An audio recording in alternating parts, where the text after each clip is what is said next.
Good morning, it's Monday the 1st of June. This is the ETX Capital Daily Market Bite. Asian shares pared earlier large losses on Monday after the Chinese markets rallied. Investors focused on some bright spots in separate surveys. So we had good Chinese factory activity. Manufacturing PMI came out at 50.2, which was in line with its expectations. However, of course, we've got the persistent fears about Greece's financial situation. So let's be wary of that throughout the course of the week, see how that impacts any gains made across the markets. And then also, of course, last week's downbeat US data, making investors wary and conscious of that impact. So the Nikkei is currently up at 0.03% at 205.69.87.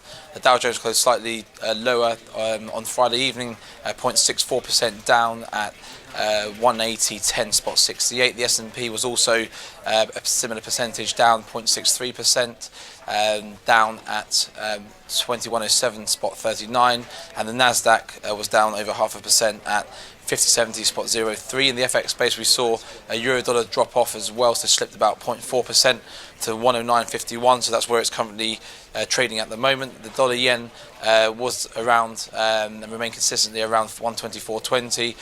In today's market session, we have it around 124.0406, so slightly above the 124 levels, nearly flat on the day and below its more than 12-year peak of 124.46, so which it scaled last week.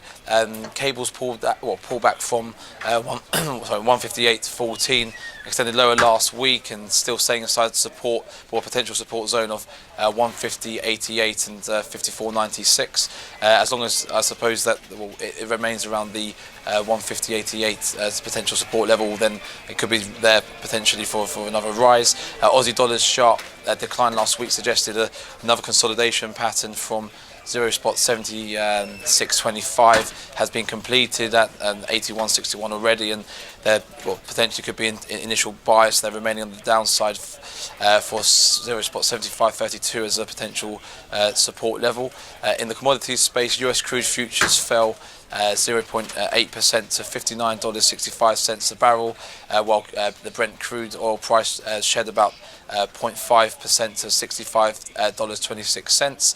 In the equity space, there's enough to be talking about. We've got Lloyds Bank launch a sale of shares in Lloyds Banking Group to private retail investors in the next 12 months. Barclays, there's interest from investment bank Stifel Financial Corp about acquiring its Barclays US wealth management unit, according to 3 people familiar with the situation.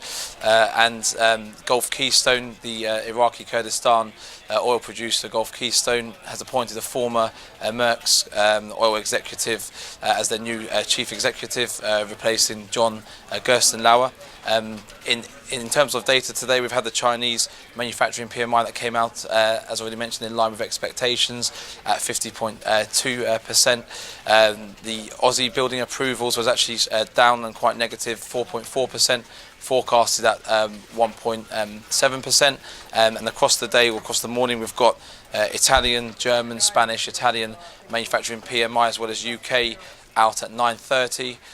So of course, in line with China and issues of an economic slowdown. Let's see how those figures come out. And then at 1:30, we've got the US core price index month on month, personal spending month on month, and then US manufacturing PMI at 3 o'clock this afternoon.